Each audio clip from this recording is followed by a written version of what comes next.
The Sentinels of Ghaisha, a theory of prehistoric rock art. The archaeological site of Ghaisha, located approximately 40 kilometers south of Aflu, is renowned for its prehistoric rock engravings. My recent visit to the site on July 30th, traveling by motorcycle to inspect the location and document it with photographs, led me to develop a new theory about its ancient inhabitants. The site itself is a flat, expansive terrain, roughly 5 to 8 square kilometers, enclosed by rocky mountains that form a distinctive isosceles triangle.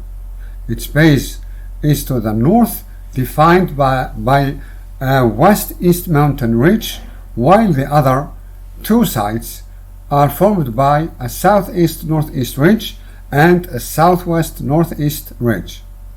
Two wadis, dry riverbeds in the summer, snake across this protected area.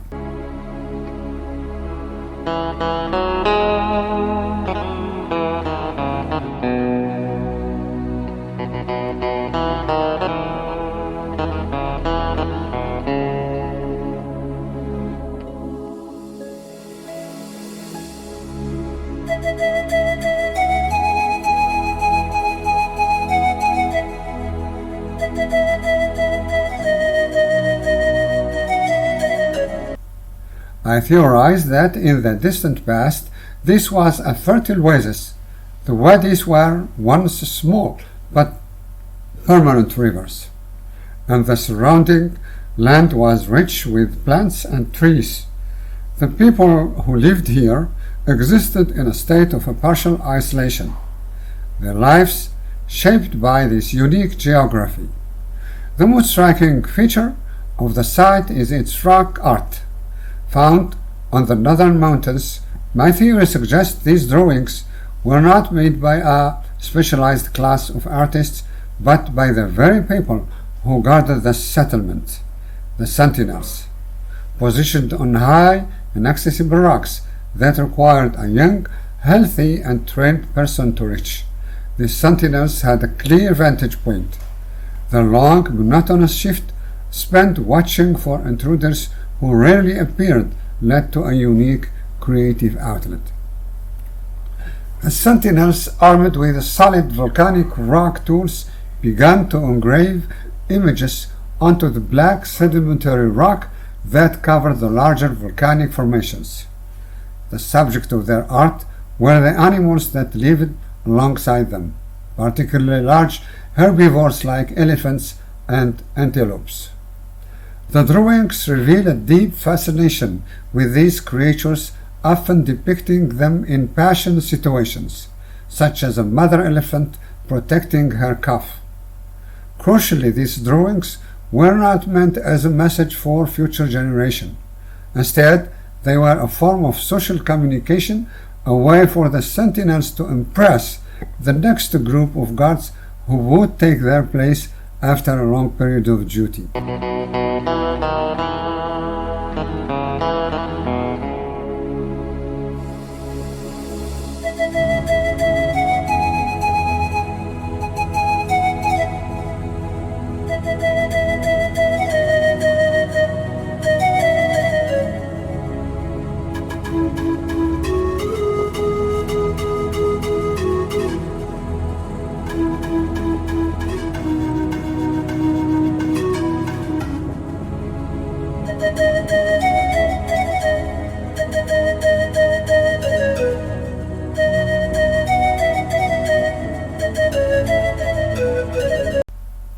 Tragically, the same rivers that sustained the ancient settlement ultimately contributed to the destruction of this invaluable record.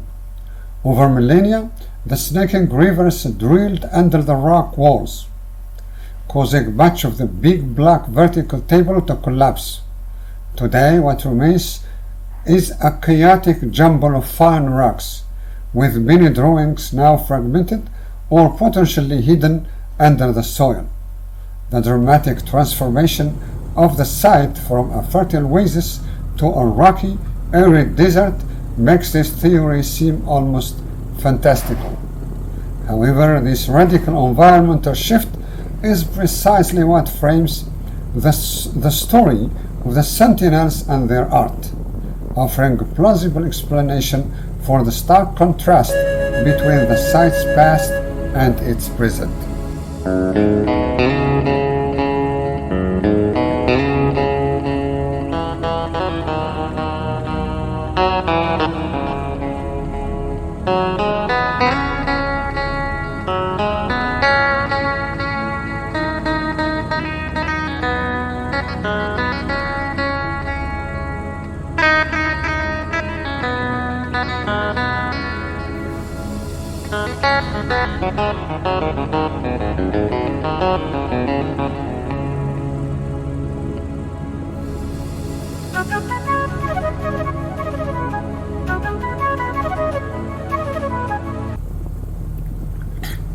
Leaving Ghaisha, I carried with me a sad souvenir about the passage of time.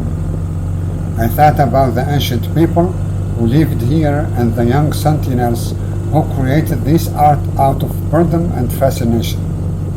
I wondered about their lives. Were they happy, or was their existence as harsh as the land is now? The destruction of their art, once a vibrant wall of creativity, felt like a powerful reminder of how fleeting human effort can be. Like any truly inspirational place, Ghaisha left in my heart a sad, sweet ache, a feeling of connection to a past that is both deeply personal and profoundly universal.